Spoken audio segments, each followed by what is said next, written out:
যারা ক্রিয়েটিভ কাজ করে ম্যাক্সিমামই ব্যাক বেঞ্চে বসতো।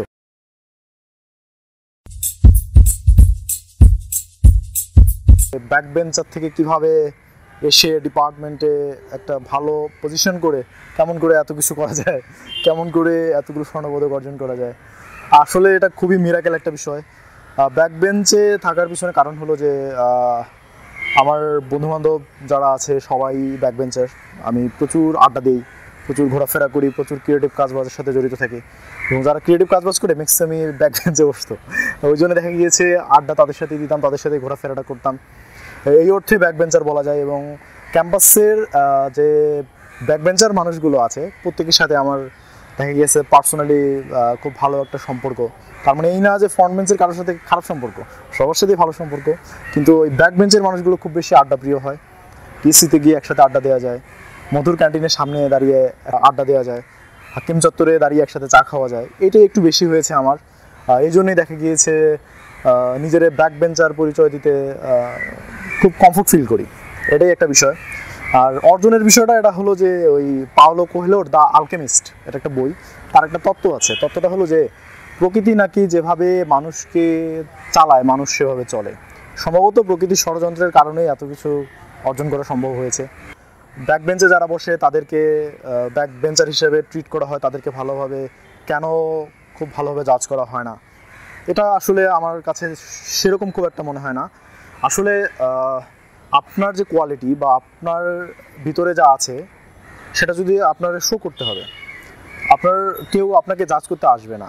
বিভিন্ন ফ্লোর আছে, অনেক জায়গা আছে ক্রিয়েটিভ কাজবাজ করার, সেখানে যেতে হবে, পার্টিসিপেট করতে হবে, বিভিন্ন ফোরামে নিজেকে শো করতে হবে, দেন দেখবেন যে আপনার একটা জাজমেন্ট তৈরি হবে।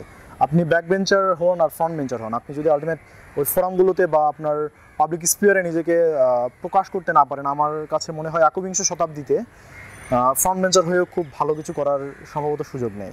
ব্যাক বেঞ্চার হোক আর ফ্রন্ট বেঞ্চার হোক, আপনার শেষ যে পাশার দান এটা মারতে হলে আমার কাছে যেটা মনে হয় নিজের উপর অনেক কনফিডেন্স থাকা দরকার এবং সৎ থাকতে হবে, অসৎ হওয়া যাবে না।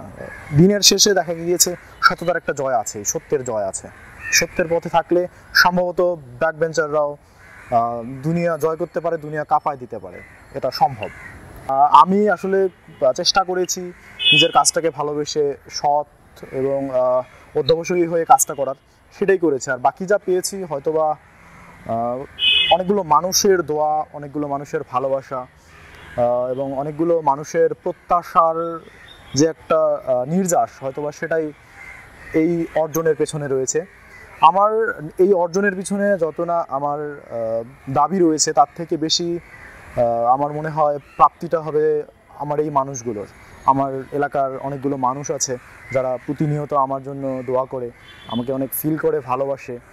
আমার ইউনিভার্সিটির আমার বন্ধুবান্ধব, বিশেষ করে আমার টিচাররা, এবং দেখা গিয়েছে আমার হলমেটরা, এবং ক্যাম্পাসের বাইরেও আমার যারা পরিচিত আত্মীয় স্বজন, আমার খুব কাছের মানুষ, সবাই খুব বেশি পরিমাণে সাপোর্ট দিয়েছে।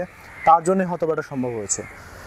তাদের এই অর্জনের পিছনে তাদের সম্ভবত থ্যাঙ্কসটা বেশি পাওয়া উচিত, এবং আমি মরার আগের দিন পর্যন্ত এই মানুষগুলোর কাছে ঋণী, এবং সব সময় থ্যাঙ্কস, এতগুলো থ্যাঙ্কস আপনাদের।